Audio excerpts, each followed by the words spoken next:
Petite analyse, en partie comparative, du Rassemblement national et de reconquête des forces et des faiblesses de chacun. D'abord, parlons des données telles qu'elles sont. Marine Le Pen a fait plus de 23% des voix aux élections présidentielles. Éric Zemmour a fait autour de 7%, soit 3 fois moins en nombre de voix. Éric Zemmour n'a pas pu empêcher Marine Le Pen d'être au second tour des élections présidentielles, et elle n'a pas connu la baisse aussi forte qu'elle avait connue par le passé. 19% ensuite aux élections législatives, lorsque Reconquête est autour de 4 ou 5. 89 députés pour Marine Le Pen et son parti, 0 pour Reconquête, Éric Zemmour lui-même étant éliminé dès le premier tour dans la circonscription où il s'était présenté. Sur un bilan électoral pur, la victoire du Rassemblement national sur Reconquête est totale. Elle était exigée par Marine Le Pen, qui ne veut pas d'alliés, qui ne veut que des gens qui se soumettent, des gens qui soient des vassaux. Le RN n'a pas la culture de la cohabitation entre forces différentes. Il veut tout commander, tout contrôler. Jordan Bardella a été élu massivement nouveau président du RN, même si en réalité il reste le prête-nom de Marine Le Pen, lui-même annonçant partout que Marine Le Pen est la seule candidate légitime pour 2027. L'objectif, qui était notamment le mien, qu'elle soit battue en 2022 pour qu'au moins on puisse libérer le champ de la droite, a échoué, c'est sûr. Aujourd'hui, Marine Le Pen est renforcée. Dans ce contexte, la position d'Éric Zemmour est compliquée. On va l'analyser ensuite. Quelles sont les faiblesses du Rassemblement national ?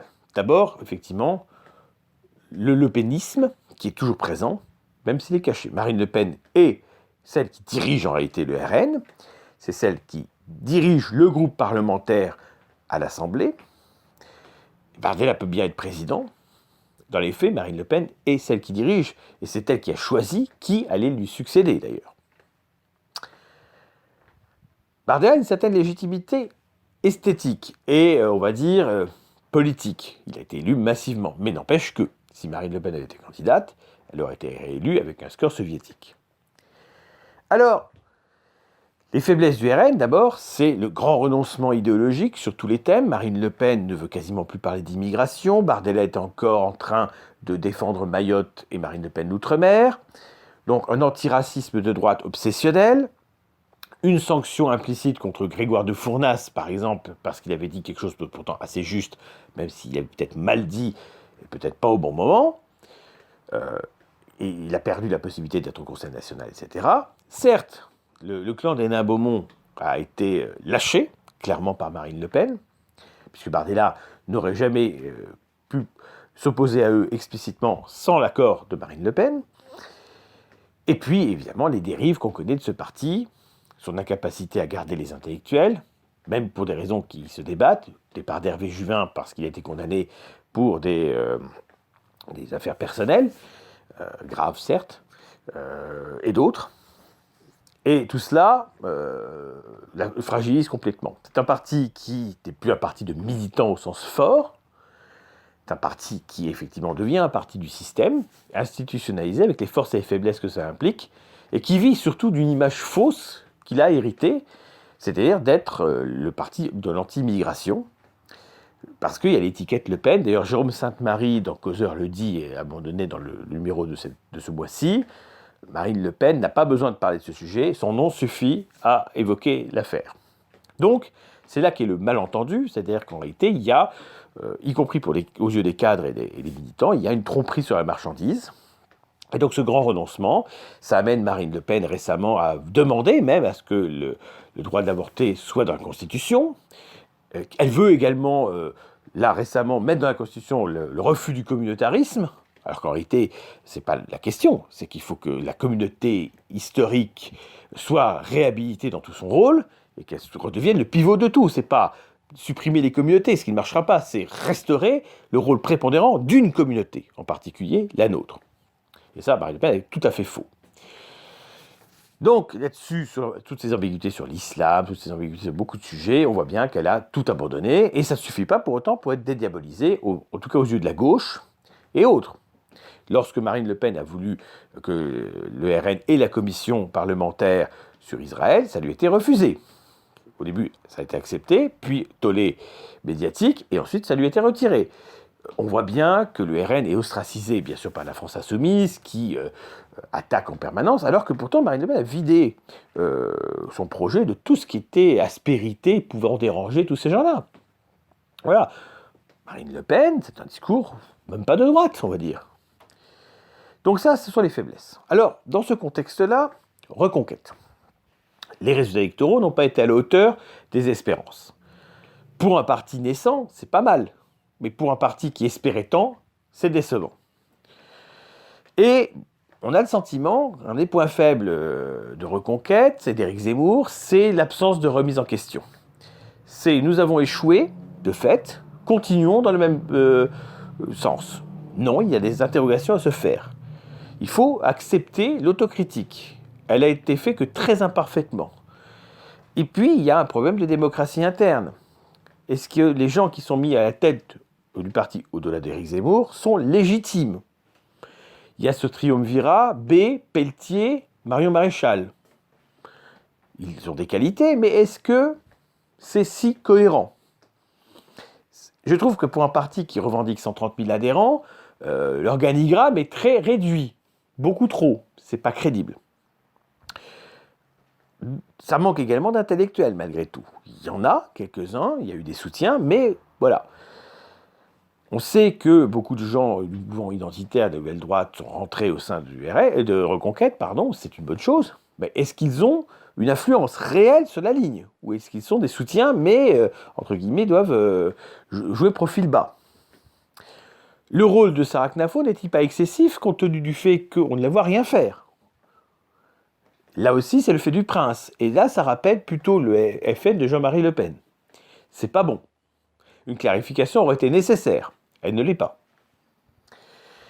Voilà les critiques qu'on peut faire. Les qualités de Reconquête sont d'abord la motivation de ses militants. Elle est incontestable et elle est beaucoup plus estimable que celle des RN. On voit bien que dans les grands rendez-vous, dans les actes d'actualité liés au crime et à l'insécurité et à l'immigration, etc., Reconquête est au rendez-vous. À Sellac, pour défendre les villageois contre un maire de gauche qui veut leur imposer des migrants, ou encore pour défendre la mémoire de la petite Lola, massacrée abominablement.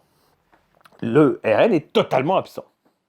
En fait, Marine Le Pen laisse faire le boulot à Reconquête à Zemmour, comme Jean-Marie Le Pen laissait Maigret le faire aussi lorsqu'il y avait eu la scission, et ensuite récolte le résultat.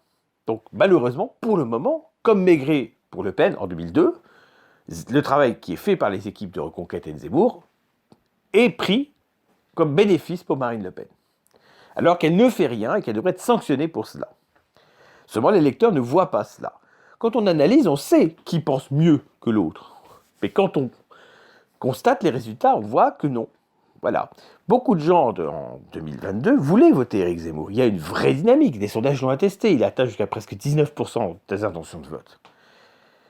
Et tout ne s'explique pas par la guerre en Ukraine, sur laquelle, d'ailleurs, Zemmour n'a pas eu la meilleure réponse. Mais cette guerre en Ukraine, effectivement, a eu un rôle.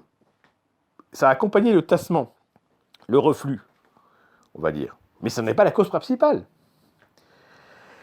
La cause principale, c'est que, à chaque fois, le vote utile crée sa mécanique, crée sa petite mélodie dans les oreilles des gens, et voilà les gens qui disent « Ah, j'aime bien ce que fait Zemmour, mais je vais voter Marine Le Pen. » Et c'est exactement ce qui s'est passé, c'est-à-dire que je suis convaincu qu'il y a 10% des voix de Marine Le Pen qui ont voté utile.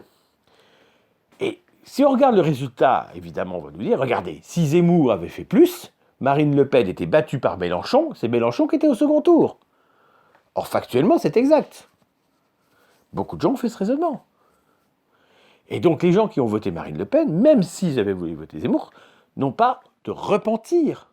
Ils disent, si je ne l'avais pas fait, Marine Le Pen était éliminée et Mélenchon était face à Macron. Or, c'est la réalité.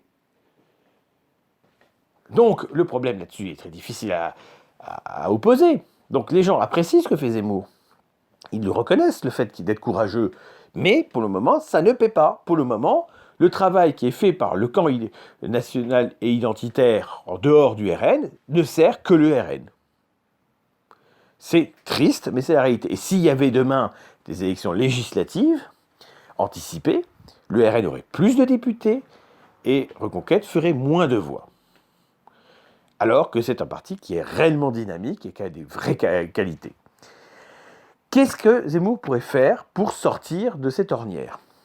D'abord, peut-être plus démocratiser le fonctionnement de son parti, plus de figures, plus d'ouverture, plus de légitimité démocratique des gens. Les votes par Internet, c'est bien gentil, mais ce n'est pas la réalité d'un congrès. C'est bien de se flatter, de se dire, il y a un an, on a été présent, etc. Non, à un moment donné, moins de discours. On a connu Maigret, les cadres étaient là, les militants les plus déterminés étaient avec Maigret, et le résultat, c'est que Le Pen était au second tour. Et que le MNR est mort. Voilà. Aujourd'hui, le MNR est mort, le MPF de Villiers n'a jamais réussi à peser. La dernière fois qu'en 2007, Villiers était candidat, il a fait 2 et quelques pourcents. Voilà, c'est une réalité. L'union des droites est-elle possible ? D'abord, est-ce qu'il y a encore des droites à récupérer ? Regardez l'effondrement des Républicains. Que Retailleau ou Ciotti deviennent le patron du parti, il ne fera que l'accompagner dans la tombe. Donc, union des droites avec quelle droite ? Il faut récupérer une partie de la droite qui a voté Macron. Alors, comment on fait cela ? Eh bien, pas avec un discours souverainiste. Or, malgré tout, même si, comme je l'ai dit dans l'audio précédent, Reconquête n'est pas sur une ligne anti-UE et anti-euro, et que apparemment Reconquête veut se présenter aux élections européennes, il faut proposer quelque chose de différent. C'est pas le souverainisme qui fait 1% des voix avec Filippo Assino qu'il faut flatter. Ce n'est pas l'union des droites qui, pour le moment, n'a aucune chance d'avoir lieu. Ce qu'il faut, c'est proposer un projet européen alternatif à celui de Macron. Ce projet européen doit être identitaire, c'est ça la grande différence. Macron vous dit qu'il veut faire l'Europe politique, vous dites c'est faux, il ne veut pas la faire, parce qu'il ne veut pas défendre l'identité historique du peuple européen. Donc, si on veut lutter contre l'immigration, et Zemmour est en monopole sur le discours de l'immigration, dans les faits, puisque Marine Le Pen a renoncé, même si elle garde l'étiquette du non, qui fait croire qu'elle est contre. Eh bien, jouons cette partition, c'est ce que je propose depuis toujours.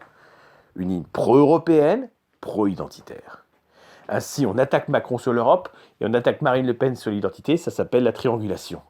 Et en attaquant les deux en même temps, de cette façon-là, on les déstabilise et on peut récupérer des gens déçus de Marine Le Pen ou qui ont compris que c'était une impasse et des pro-européens de droite qui en ont marre de l'immigration et qui veulent quand même une démarche européenne. Eh bien, c'est ça la ligne, c'est la triangulation qu'il faut faire. Moi, je dis, Éric Zemmour, faites cette ligne, adoptez cette ligne-là. Et là, vous remonterez la pente et vous pourrez être l'alternative que vous voulez être. Mais sur une ligne souverainiste gnangnan, c'est pas la peine, laissez tomber. Moi, je vous propose cela, et je suis prêt à vous rencontrer s'il le faut pour vous en convaincre. C'est la seule ligne porteuse, c'est pas faire du Séguin, ça marchera jamais.